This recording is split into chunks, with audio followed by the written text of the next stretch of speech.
Angela Kelly's third book under the Queen's last letter exposes Meg's repulsive behaviour towards the Queen. Queen Elizabeth II's former dresser has told friends that the late monarch granted her approval to publish 3 books.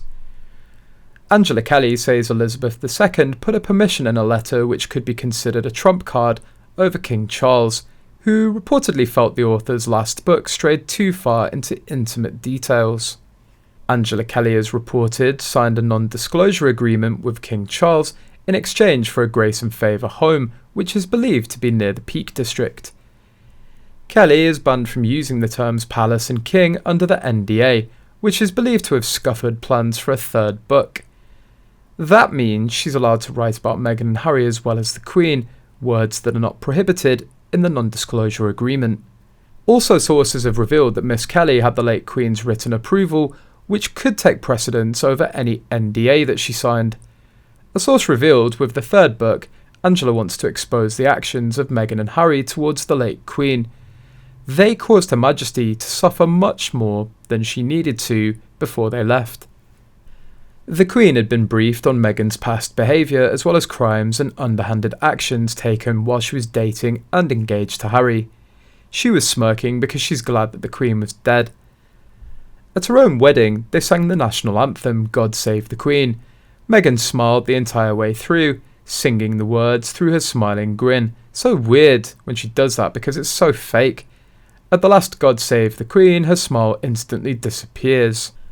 At the Queen's funeral, she was far too self-absorbed for that, and the Queen's death was a non-entity to her, just like her father's will be.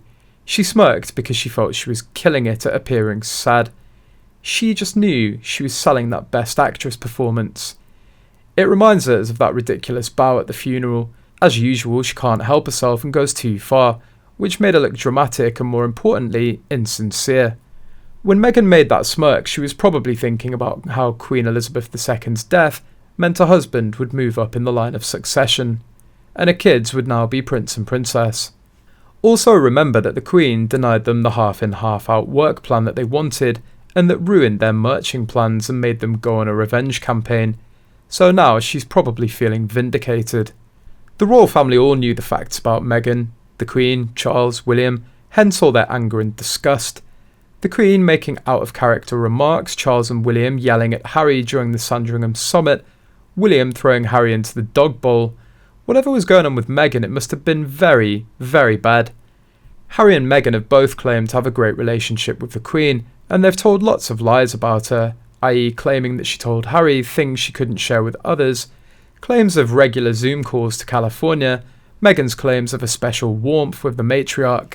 Angela Kelly absolutely doesn't want Meghan's actions to be vindicated by Meghan's claiming that the Queen loved her, after the Queen wasn't around to contradict her, and that it was everyone else in the royal family who was mean to her. That's why she wants to write a 3rd book. The Queen gave her permission as a last gift. A source told the same publication, "It's certainly a formidable weapon in her arsenal to have a letter like that from the Queen in her possession. It's quite something because it seems she's protecting her favoured assistant from beyond the grave. It's pretty important because it includes the Queen's wishes, and no one would want to ignore those." Miss Kelly has written 2 books, including The Other Side of the Coin, The Queen, the Dresser and the Wardrobe in 2019.